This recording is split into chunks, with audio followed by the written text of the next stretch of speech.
Bonjour à tous, vous êtes possesseur d'une boutique e-commerce ayant un trafic régulier mais un taux de conversion au plus bas et vous souhaitez l'augmenter.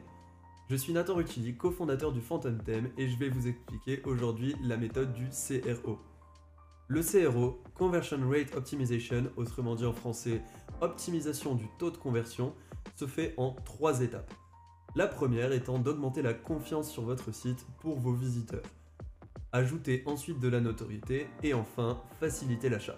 Ces 3 points essentiels sont à faire, mais dans un premier temps, des prérequis sont à avoir sur votre site.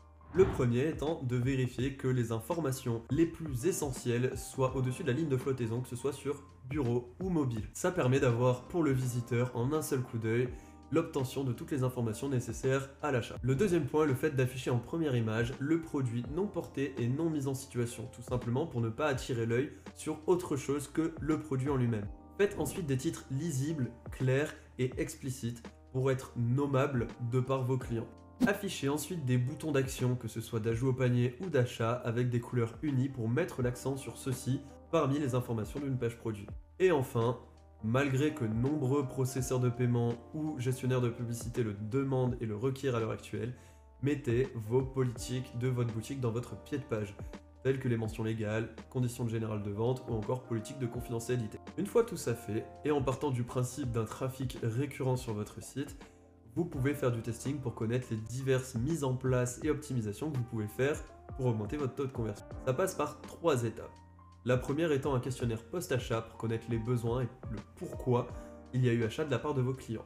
Le deuxième, c'est faire plusieurs flows d'emails et types d'emails avec de l'A/B testing en utilisant par exemple l'application Klaviyo, dont je parlerai dans un prochain épisode, permettant de connaître sur quel type de mail vos clients sont les plus réceptifs. Et enfin, faire de l'A/B testing sur les types de pages sur lesquelles les clients arrivent, que ce soit la page d'accueil ou des pages produits spécifiques. Vous pouvez le réaliser sur Shopify via Gempage si vous avez construit vos pages via cette application ou directement via un thème personnalisable 2.0 avec des modèles de pages.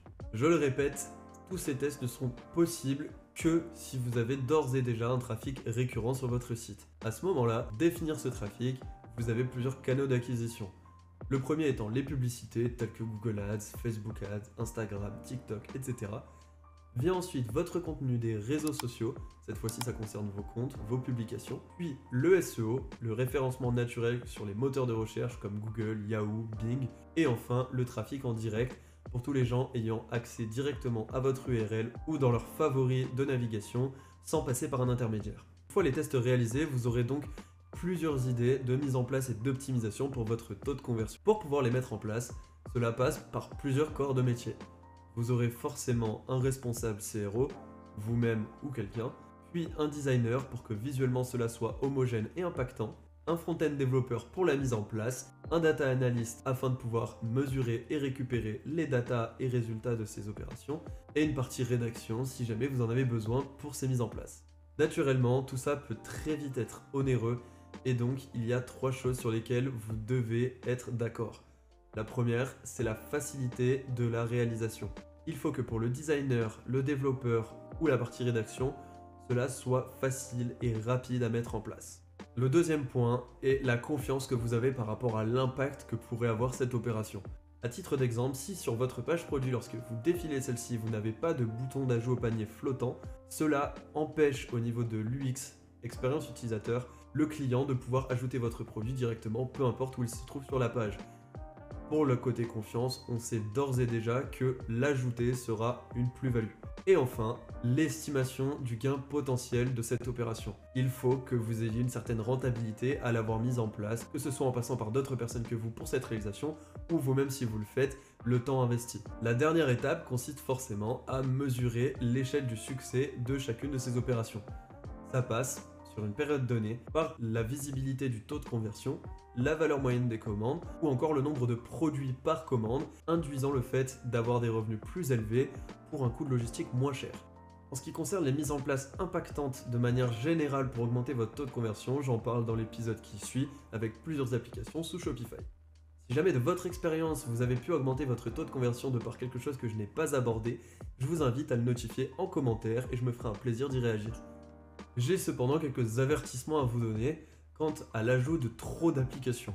Celles-ci ralentissent assez régulièrement la vitesse de votre site et qui dit impact sur la vitesse dit impact sur votre taux de conversion, cette fois-ci négatif. Les visiteurs ayant de moins en moins envie d'attendre sur les sites, ayant été habitués à quelque chose de plus en plus rapide. De même avec la partie médias de vos pages, trop de médias, que ce soit images, vidéos ou gifs, impactera forcément et ralentira la vitesse de votre site. Une des principales solutions à ces problèmes, c'est de requérir un développeur. Pour la partie application, celles qui peuvent être intégrées dans le thème directement et facilement préférable à être mises directement dans ce thème, tout simplement pour éviter un abonnement qui sera largement compensé par juste le coût d'un développeur pour quelques heures. Et enfin, au niveau des médias, également un développeur pour faire en sorte de différer le chargement de ceux-ci. Autrement dit, le fait que ces médias ne chargent pas dès le chargement de la page, mais seulement au moment où ils apparaissent sur celle-ci au défilement. Comme à votre habitude, et je vous en remercie d'avance, je vous invite à aimer cette vidéo, vous abonner si ce n'est pas déjà fait, et activer la cloche des notifications. Vous pouvez également rejoindre nos groupes Facebook et Discord pour être en relation avec des e-commerçants spécialisés dans leur domaine, et je vous dis à très vite dans un prochain épisode, en vous souhaitant une agréable journée ou soirée, et à très bientôt.